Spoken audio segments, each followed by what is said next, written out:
So if you got an FJ Cruiser and your AC stopped working and you have an aftermarket front end with a winch and everything, first check this line. It's very common for this to rub through because when people install a winch and a bumper, they don't secure this line and it ends up rubbing on things and popping a hole into this line, and then all your refrigerant leaks out. You can disconnect it down there, right here. Toyota has these clips here.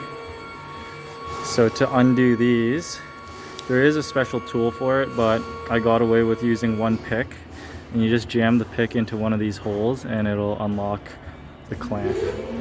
So move all your winch boxes and your wiring harnesses and stuff out of the way. Undo the 10mm bolt on the condenser down there, and then you should have enough room to slide it out like that.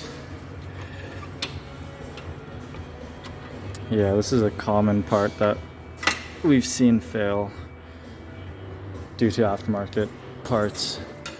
So this line actually has a hole right there, so that's not really repairable. We got a new OEM line. It's about 350 bucks, and we're gonna pop it in and secure it. To gain extra room with the Coastal Off-Road bumper, I actually loosened all the bumper bolts, but I didn't want to take the bumper off, so I just jammed the pry bar back there, and I was able to fish the line out or undo the line bolt from the condenser down here. So because the bumper moves separate from the body, it's a good idea to keep this line at least an inch or inch and a half away from the bumper, because it will shift back and forth, up and down, and it can chew through the new line. Over here, the rad support is mounted, the condenser is mounted to the rad support, so this whole area is one piece. So this should move with this line, so you don't have to worry about rubbing here, but I still bent it enough to give it at least like a finger width of gap so it doesn't rub. Make sure the line doesn't rub through here where it goes through the rad support. I think I'm going to use one of these P clamps and clamp the line here. Just got to figure out how to secure it because it's still pretty floppy right now, so I'll get back shortly. So the bumper's all tightened now, and I ended up just using a long bolt, M6 bolt, and there's already a threaded hole back here from Toyota, and I just stacked a bunch of nuts here, and that spaced the line far enough away from this bracket that it gives it another solid mounting point, and it won't rub here, and it clears the bumper down there. So we're all good. Just charge up the system and AC will be fixed. Got my vacuum pump. Just gonna hook up the gauges.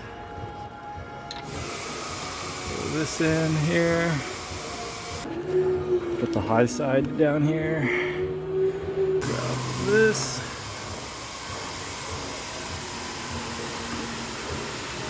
Not a lot of room to work with down there.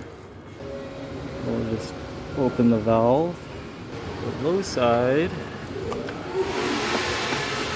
find out where the low side's down here.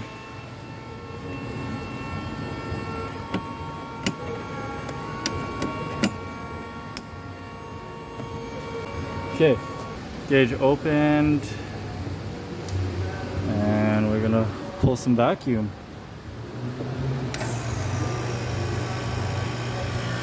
So this will just boil off all the moisture that's in the system and check for major leaks if there is any. It might not catch the small leaks, but we're basically just looking to pull as much vacuum as we can, shut off the machine, and see if the vacuum holds. If it holds, then we'll go ahead and charge the system with some refrigerant. So while our vacuum pump's going, I got the scale and my refrigerant. Whoops. Turn this on for the refrigerant on the scale. And then we'll zero it out. This system calls for 1.21 to 1.43 pounds. It's been about 15 minutes. Could wait a little longer, but I'm gonna shut off the vacuum pump. Close everything off. Unhook the pump. And then see if we hold vacuum. It's been 15 minutes or so again, and we're still in vacuum. So safe to say that we should just try charging the system now, and we'll go from there. Okay, with the vehicle off, I'm gonna start sending refrigerant in.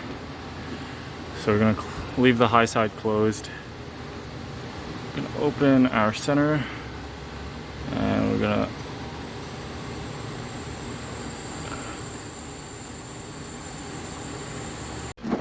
we're in the car. We'll fire it up now, get the compressor going, so we'll make sure AC is on. Now we're just gonna turn this back on.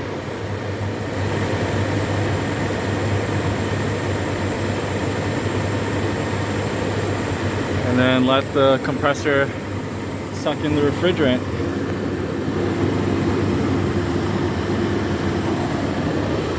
And we're gonna go until -1.2 to -1.4 pounds. And then the vehicle should blow cold.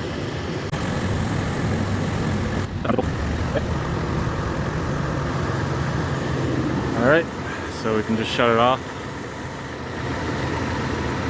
Won't be able to feel it through the video, but it's blowing ice cold now. Awesome. So low side's reading about 36 psi, and high side is just about 190, 195, which is just about right for 30 degrees Celsius weather today. So that's it, job's done. AC's fixed.